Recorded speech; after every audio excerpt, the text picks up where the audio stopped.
Jadi Rakerda kemarin itu adalah dilaksanakan setelah kita mengikuti Rakernas tanggal 6 sampai 8. Sehingga kemarin itu hasil Rakernas itu kita sosialisasikan di dalam Rakerda kemarin. Alhamdulillah, kita kemarin bisa menghadirkan Bu Puan. Kita bisa menghadirkan Mas Bambang Wuryanto Pacul. Kita juga ada tamu dari Ketua DPRD Jawa Tengah yang sekaligus Sekretaris DPD. Dan satu lagi kita ada tamu dari Ketua DPD Sumatera Barat teman.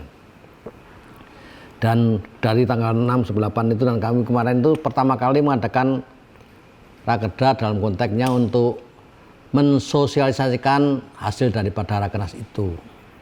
Ya. Di situ yang kita bahas adalah pasti di samping sosialisasi juga persiapan untuk pemenangan Pileg maupun Pilpres. Di dalam Rakernas itu ditegaskan lagi setelah tanggal 21 April Bu Mega menyampaikan calon presiden, di dalam Rakernas tersebut ditekankan seluruh kader PDI khususnya kepengurusan sampai tingkat pusat sampai bawah punya tanggung jawab harus memenangkan Ganjar Pranowo sebagai presiden. Kita sebagai orang fraksi pasti paham, kita sebagai orang partai pasti paham bahwa pemenangan eksekutif itu tidak bisa melaksanakan tugas dengan maksimal jika tidak didukung oleh legislasi yang kuat. Artinya apa? Kita harus menang presiden dan kita harus memenangkan pileg di tingkatannya. Lebih-lebih konteksnya dengan presiden adalah di DPR RI. Itulah. Sehingga ini menjadi tugas kita semua yang misalnya bicara tentang pengalaman yang sudah ada untuk DPR RI dari DIY 2 orang, besok kita minimal harus 3 orang. Ya, 3 orang. Sehingga menambah kekuatan legislatif di Senayan. Harapannya apa yang menjadi TikTok nanti antara legislatif dan eksekutif di Jakarta di Senayan sana itu di tingkat pusat maksudnya itu bisa betul-betul cepat khususnya untuk mensejahterakan rakyat. Kenapa Ganjar menjadi pilihan pada waktu dijelaskan?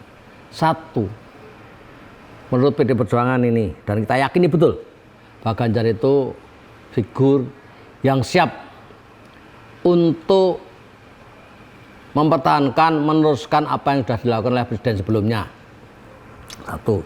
Yang lebih kuat lagi adalah kader kita yang kita dorong ini adalah kader yang betul-betul siap mengamankan Pancasila, Undang-Undang 45 dan NKRI. Itu cerita. Sehingga ini yang menjadi kajian kita dari awal. Sehingga mohon maaf jika banyak orang menanyakan pada waktu Ganjar dulu kita terlambat, bukan itu maksudnya.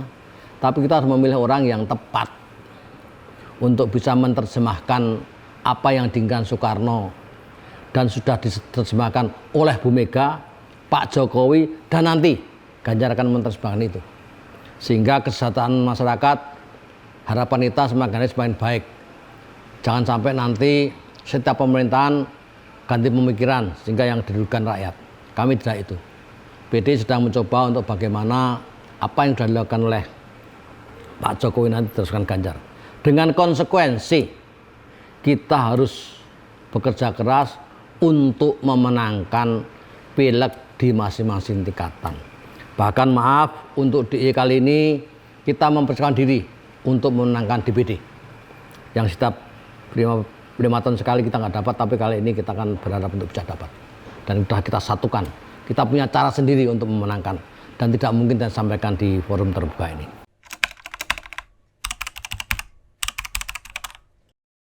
Yang jelas bahwa Bu Mega pesannya satu, turun ke masyarakat.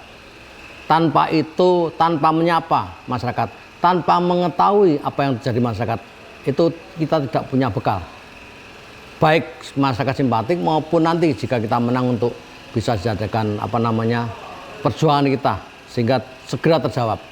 Sehingga ketegasan Bu Mega bagi kader PDI yang harus dilakukan adalah turun di masyarakat dan harus turun di masyarakat. menegaskan apa yang disampaikan Bu Mega.